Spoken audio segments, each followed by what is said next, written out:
View. বাইকে করে বেলুড় অবধি চলে যেতে পারতাম, বাট বিশেষ করে এখানে অ্যাকচুয়ালি অনেক আলাদা রকমের আয়োজন আছে।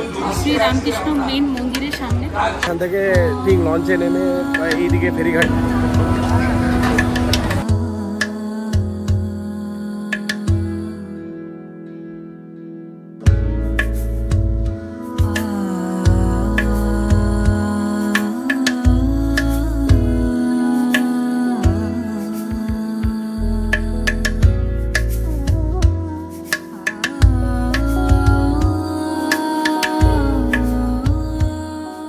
আমরা এখন আছি দক্ষিণেশ্বরে কার পার্কিং এ। তো আমরা এত দূর এলাম, আমাদের বাড়ি থেকে এত দূর অবধি এলাম হচ্ছে আমাদের বাইকে করে, দিয়ে এখানে হচ্ছে যে বাইক পার্কিংটা, সেখানে আমরা বাইকটা রেখে তারপরে এবারে কিসে করে যাব বেলুড় মঠ অবধি, সেটা তোমরা দেখতে থাকো।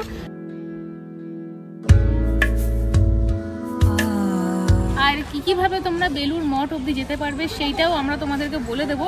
তো আগে চলো এখন যাওয়া যাক হচ্ছে লঞ্চ ঘাটের দিকে। গুড আফটারনুন এভরিওয়ান, এখন বাজে হচ্ছে 3:30 আর এখন আমরা রয়েছে হচ্ছে দক্ষিণেশ্বর 2 হুইলার অ্যান্ড 4 হুইলার পার্কিংয়ে। এখানে আমরা গাড়িটা রেখে দিলাম। এখন এখান থেকে যাব হচ্ছে ভবতারিণী ঘাট দিয়ে সোজা বেলুড় অবধি।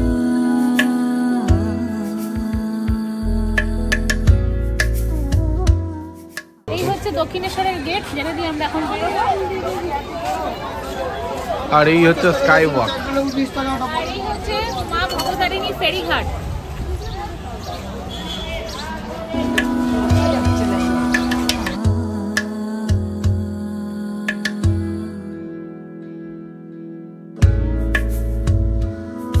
এখন আমরা ঢুকলাম হচ্ছে ভবতারিণী গেট দিয়ে, যে গেটটা কানেক্ট করে হচ্ছে দক্ষিণেশ্বর থেকে বেলুড় মঠ যাওয়ার যে ফেরিঘাটের রাস্তাটা।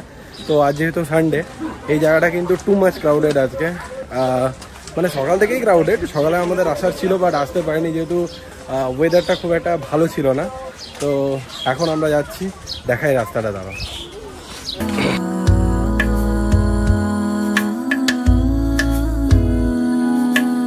এত দূর অব্দি টোটো আসে আমি কিন্তু জানতাম না এর আগে। এত দূর অব্দি টোটো আসছে, কারণ যারা বয়স্ক তারা তো এত দূর হাঁটতে পারবে না। টোটো অটো দেখো সবই আসছে। এটা কিন্তু ফার্স্ট টাইম আমাদের দুজনের জন্য। হ্যাঁ, এই এক্সপেরিয়েন্সটা ফার্স্ট টাইম। যতবার আমরা বালি ব্রিজের উপর দিয়ে ক্রস করে গেছি, নিচ দিয়ে দেখতাম সবাই ফেরিঘাটের জন্য যাচ্ছে। খুব ইচ্ছে ছিল একদিন যাওয়া, ফাইনালি আজকে যাওয়া।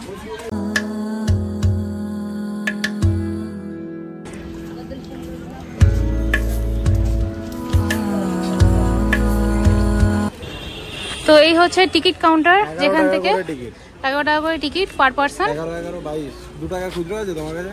হ্যাঁ আছে। দক্ষিণেশ্বর থেকে বেলুড় অবধি যাওয়ার টিকিট হচ্ছে পার পারসন 11 টাকা করে, এবং বেলুড় মঠ থেকে শেষ লঞ্চ ছাড়া টাইম হচ্ছে সন্ধ্যে 7:30। এছাড়াও এখানে যে সমস্ত রুলস গুলো রয়েছে সেগুলো আমি একবার তোমাদের দেখিয়ে দিলাম, যাতে করে তোমরা এরপরে যারা যারা আসবে তাদের একটু সুবিধা হয়। এখন ফেরিঘাটে আমরা লাইন দেব লঞ্চের জন্য।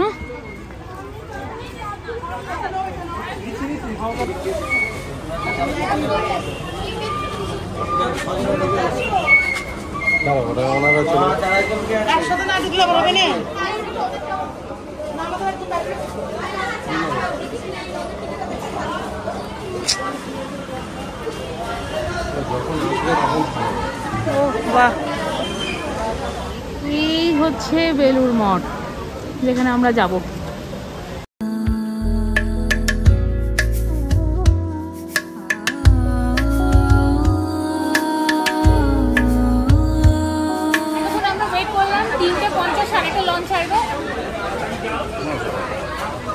দাঁড়াও, আস্তে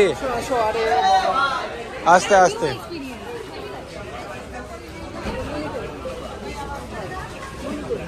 আস্তে আস্তে।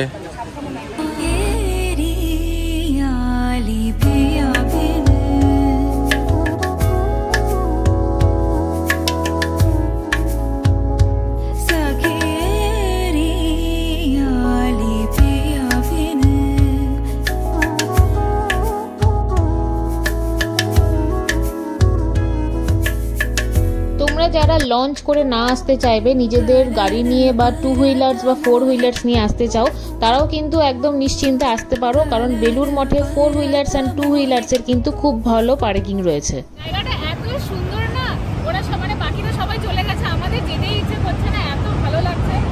দিয়ে ট্রেন যাচ্ছে।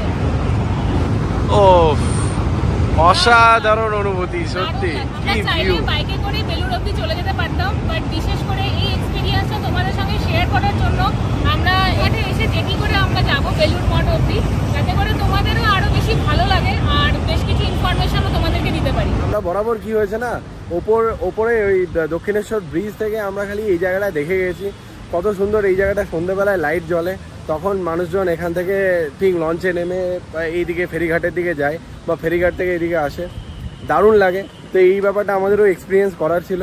এতদিন ধরে আমরা বহু প্ল্যান করেছি বাট হয়ে ওঠেনি, তো এবারে জাস্ট এটা এক্সিকিউট করারই ছিল। তো যেমনটা বললাম সকালে আসার ছিল, তো সিরিয়াসলি সকালের চাইতে এখন আরও ভালো ওয়েদার। তো যাই হোক, এখন একটা লঞ্চ আসবে 3টে, এখন বাজে হচ্ছে 3:45, ঠিক মোটামুটি 10 মিনিটের মধ্যে ছেড়েও দেবে। তো এই লম্বা রাস্তাটা দিয়ে এসে আমরা এই লাস্ট পয়েন্টে এসেছি, যেখানে এখন যেটিটা আসবে এইখানটাতে আছে, দেখা যাচ্ছে এই যেটা আসছে আধা। হ্যাঁ হ্যাঁ, খুব সুন্দর জায়গাটা, এত ভালো লাগছে না বিকেলবেলা।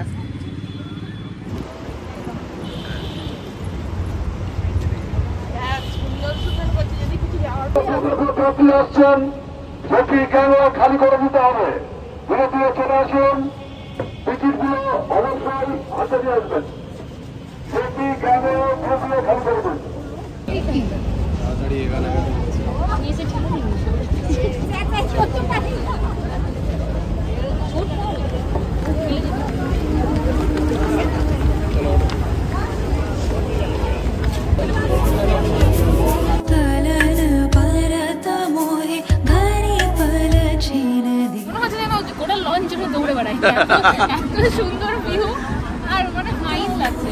নির্ধারিত সময় ঠিক বিকেল 4টের সময় আমাদের লঞ্চ ছেড়ে দিল দক্ষিণেশ্বর ঘাট থেকে বেলুড়ের উদ্দেশ্যে। আর তার সাথে গঙ্গার এই মনোমুগ্ধকর পরিবেশ এবং তার সাথে ঠান্ডা হাওয়া আমরা উপভোগ করতে করতে বেশ ভালোই চলেছি।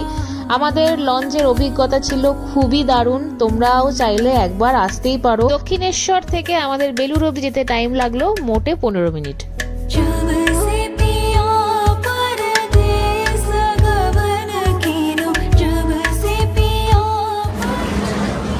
কি অসাধারণ ফিলিংস বলো তো, হাওয়াটা দুর্দান্ত লাগছে। আমাদের লঞ্চ ছাড়লো হচ্ছে 4:02 তোমাদের এক্স্যাক্ট টাইমটা জানাবো যে কতক্ষণ লাগছে বেলুড় অবধি পৌঁছাতে।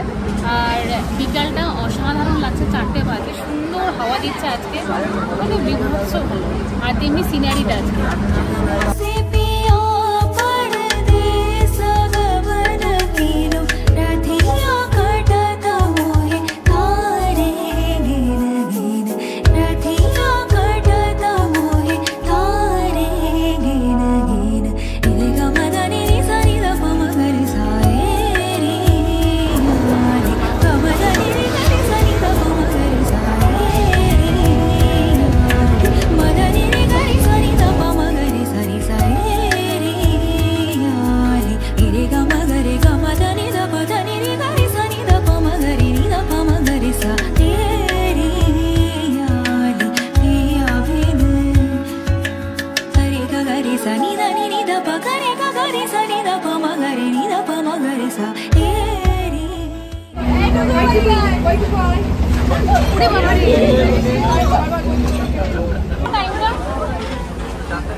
চলো।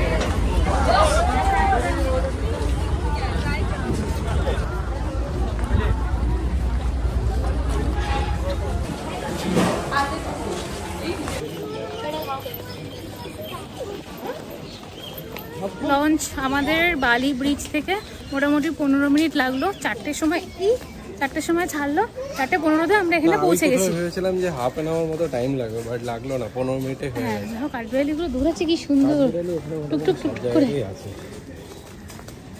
তোমরা যদি লঞ্চে করে আসো তাহলে এটা হচ্ছে লঞ্চ থেকে বেরিয়েই বেলুড় মঠে ঢোকার প্রবেশ আর যে যদি তোমরা 2 হুইলার বা 4 হুইলার্সে করে আসো তাহলে সেক্ষেত্রে গেটটা কিন্তু আলাদা দিকে হবে। এখানে সমস্ত রকম ডিটেলস আমি দিয়ে দিলাম যে কি কি স্থান রয়েছে বেলুড় মঠে দেখার জন্য এবং বেলুড় মঠের কখন কখন দর্শন হয় সেই টাইমটাও তোমাদের দেখিয়ে দিলাম। এখানে 2 রকমের টাইম টেবিল ভাগ করা রয়েছে, এপ্রিল থেকে সেপ্টেম্বর এবং অক্টোবর থেকে মার্চ, অর্থাৎ শীতকাল এবং গরমকালের কিন্তু দর্শনের টাইমটা আলাদা আলাদা।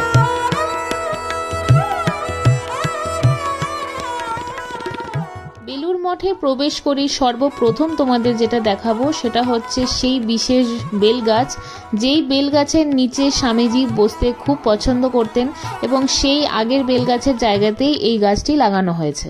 আমরা বেলুড় মঠে ঢুকে গেছি, তো এখন আমরা দাঁড়িয়ে আছি হচ্ছে স্বামী বিবেকানন্দ মন্দিরে।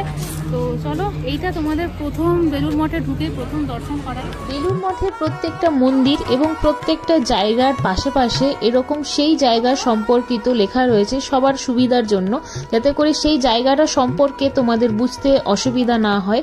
আমরা এখন উঠছি স্বামী বিবেকানন্দের মন্দিরে।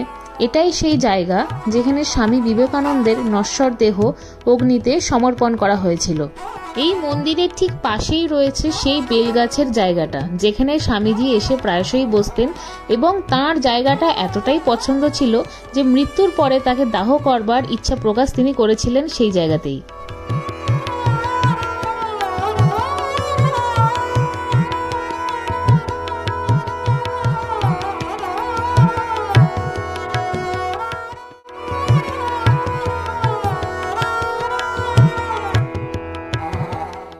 এরপরে চলে এলাম সমাধিপীঠে, যেখানে রামকৃষ্ণ দেবের 7 জন শিষ্যের নশ্বর দেহ অগ্নিতে সমর্পণ করা হয়েছিল। এই জায়গাটার অনুভূতিটাই আলাদা। তোমরা যারা যারা এর আগে এসেছো তারা আশা করি বুঝতে পারছো। তো এই জায়গাটা খুব সুন্দর করে ফুল দিয়ে সাজানো রয়েছে এবং রেলিং করা রয়েছে। আর এই স্মৃতিসৌধর গায়ে রামকৃষ্ণ দেবের 7 জন শিষ্যের নাম খোদাই করা রয়েছে তারিখ সহ।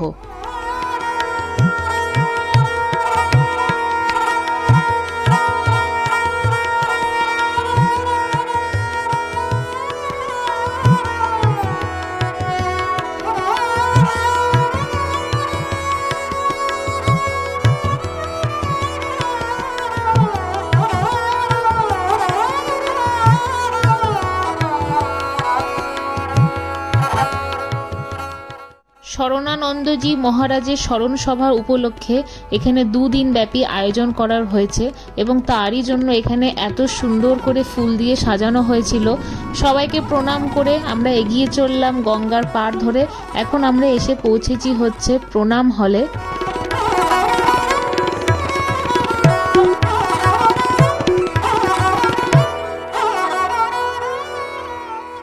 গঙ্গার পাড় ধরে এগোতে এগোতে আমরা দেখতে পেলাম এখানে রয়েছে প্রচুর ফাঁকা জায়গা এবং যেখানে সবাই বসেও আছে।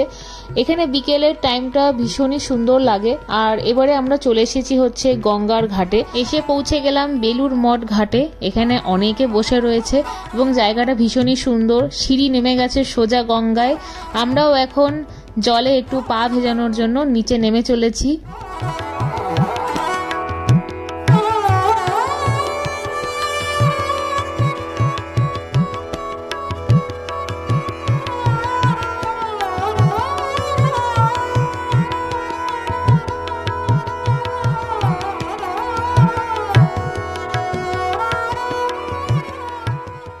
গঙ্গার ঘাট, যেটার জলটা একটু অপরিষ্কার। তো এখন আমরা যাচ্ছি হচ্ছে মেন মন্দিরের দিকে। এটা হচ্ছে মা সারদা দেবী মন্দির।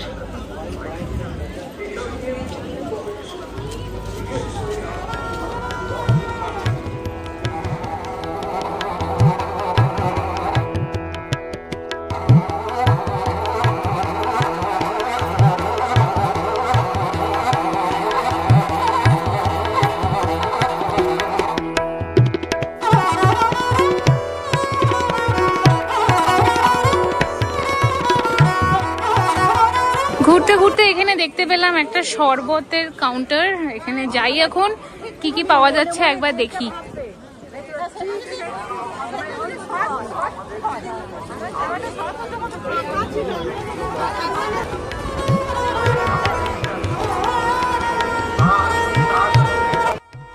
এক্ষেত্রে জানিয়ে রাখা জরুরি, এই শরবতের কাউন্টার কিন্তু তোমরা প্রত্যেক দিন এলে পাবে না, যেহেতু স্বামী শরণানন্দজি মহারাজের স্মরণ সভার আয়োজন করা হয়েছিল, সেই বিশেষ কারণের জন্যই এখানে শরবত বিতরণ কেন্দ্র তৈরি করা হয়েছিল।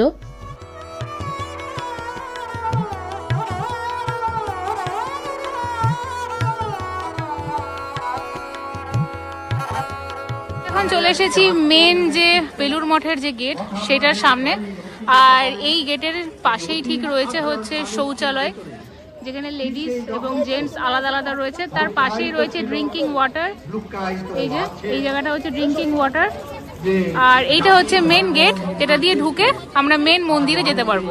মেন গেট দিয়ে ঢুকেই প্রথমেই রয়েছে হচ্ছে নিঃশুল্ক জুতো ঘর, যেখানে তোমরা বিনা পয়সায় জুতো রাখতে পারবে, এবং জুতো রাখার টাইমিংটাও তোমাদেরকে আমি এখানে স্ক্রিনে মেনশন করে দিলাম, যাতে করে তোমাদের সুবিধা হয় পরবর্তীকালে আসলে। এবং পাশাপাশি এখানে রয়েছে হচ্ছে ড্রিঙ্কিং ওয়াটারের জায়গা, এবং তার সাথে রয়েছে হচ্ছে শৌচালয়।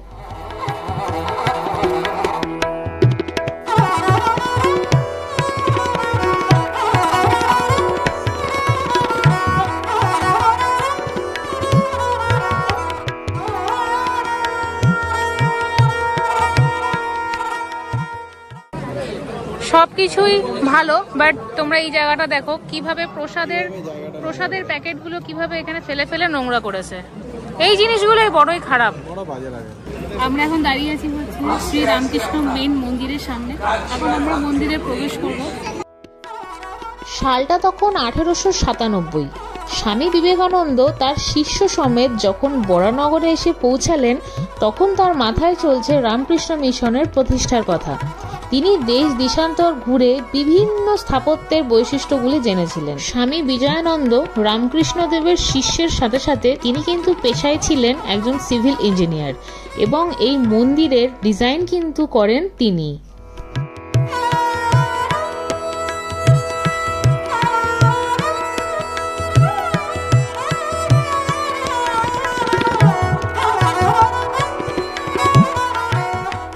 সমস্ত ধর্ম এবং স্থাপত্যের আশ্চর্য দেখা যায় এই মন্দিরে।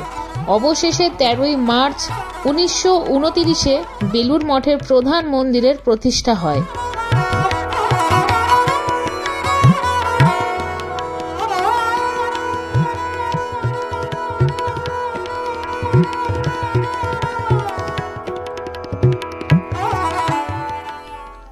মেইন মন্দিরের ভেতরে ফটোগ্রাফি অ্যান্ড ভিডিওগ্রাফি অ্যালাউড নয়, সুতরাং বাইরে থেকেই তোমাদেরকে মন্দিরের কিছু দৃশ্য যাতে দেখাতে পারি সেই চেষ্টাই করেছি।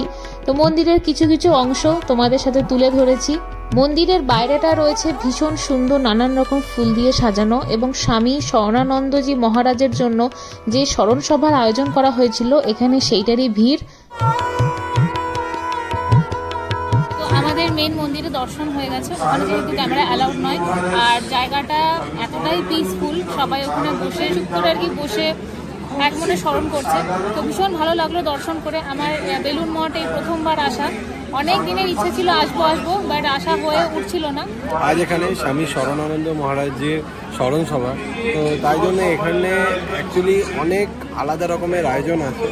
যেমন প্রসাদ, নর্মাল প্রসাদ নয়, আজকে প্যাকেট ওয়াইজ প্রসাদ, বা আমাদের ব্যাড লাগ আমরা প্রসাদ পাইনি আজকে।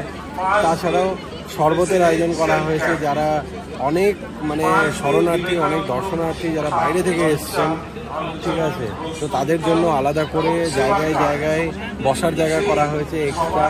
আবার রয়েছে হচ্ছে একদম বড় প্যান্ডেলে প্রচুর চেয়ার দিয়ে বসাতে, আর লাইভ কভারেজ হচ্ছে আজকে ইউটিউব চ্যানেলে ওনাদের, প্লাস হচ্ছে নানান জায়গায়।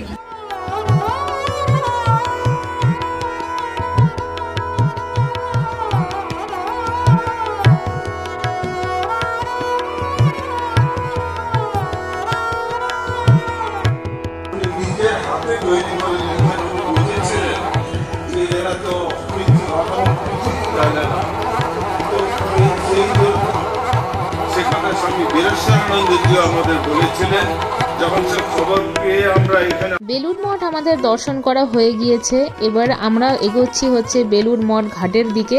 তো চলো ওখানে গিয়েও তোমাদেরকে দেখিয়ে দেবো এখানে লঞ্চের কি টাইমিং রয়েছে।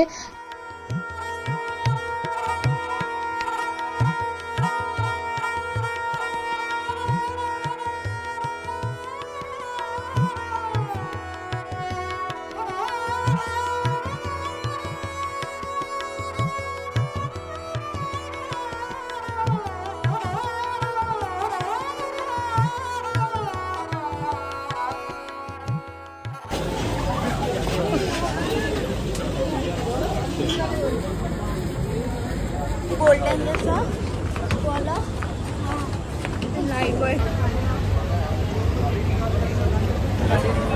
দক্ষিণেশ্বর অবধি যাওয়ার লঞ্চ আমাদের চলে এসেছে। আমরা এবার উঠছি আমাদের লঞ্চে।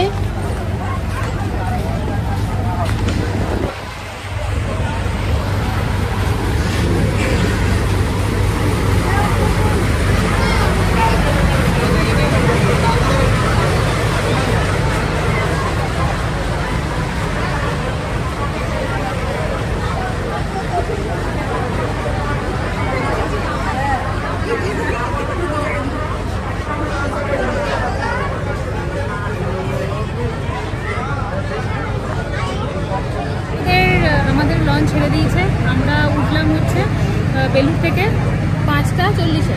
এবারে ওখানে পৌঁছাবো দক্ষিণেশ্বর ঘাটে। তো আলাদাই দৃশ্য দেখতে লাগছে।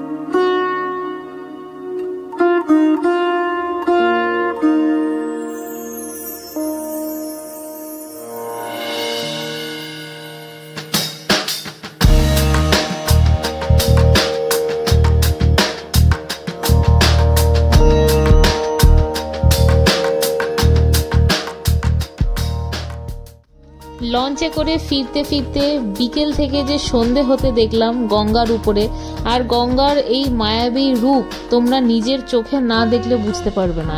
মানে এইটা ভাষায় প্রকাশ করারই মতো নয়, এত অস্বাভাবিক সুন্দর লাগছিল। দেখতে দেখতে আমরা দক্ষিণেশ্বর ঘাটে এসে পৌঁছেই প্রায় গেলাম। 8 ঘন্টার আমাদের জার্নি ছিল। এইবারে যাওয়াটা ছিল হচ্ছে 15 মিনিট, আসাটা ছিল হচ্ছে 8 ঘন্টা।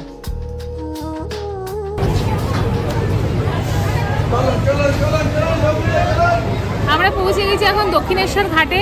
আর যাওয়ার সময় আমাদের মোটামুটি 15 মিনিট টাইম লাগলো, যেহেতু স্রোতের দিকে গেলাম বলে। আর এখন স্রোতের উল্টো দিকে এলাম বলে মোটামুটি 30 মিনিট টাইম লেগেছে। তো এখন পৌঁছে গেছি। এবারে যাবো হচ্ছে দক্ষিণেশ্বর পার্কিং, ওখান থেকে বাইক নিয়ে সোজা বাড়ি। তো এখন বাজে হচ্ছে 6:20। আমরা নেমে পড়েছি দক্ষিণেশ্বর ভবতারিণী মা ফেরিঘাটে। তো যাই হোক, আশা করছি আমাদের বেলুর ব্লগ তোমাদের প্রত্যেকের খুব ভালো লেগেছে। আর এবারে যেটা মিসিং, যেহেতু ভোগটা সকালে দেওয়া হয়, তো সেটা আমাদের কোনোভাবেই চান্স ছিল না সন্ধ্যেবেলা। এরপরে নেক্সট বার আসবো, সেটা মানে ভোগ খেতেই স্পেশালি আসবো। তো সেটা প্ল্যান সকাল দিকে করতে হবে, কারণ বিকাল দিকে ভোগ দেওয়া হয় না। তো এই একটা ব্যাপার। আর তোমরা যারা নেক্সট টাইম বেলুর আসবে তাদের জন্য একটাই সাজেশন, সন্ধ্যের দিকে আসো। বেশ সুন্দরভাবে পুরো মন্দির থেকে শুরু করে দক্ষিণেশ্বর ঘাট সমস্ত কিছু তোমরা খুব ভালো করে ফিল করতে পারবে। তো যাই হোক, চলো আজকের মতো বাই বাই, টাটা। দেখা হচ্ছে অন্য আরেকটি ব্লগে। আর প্রচুর পরিমাণে শেয়ার করো। Bye bye.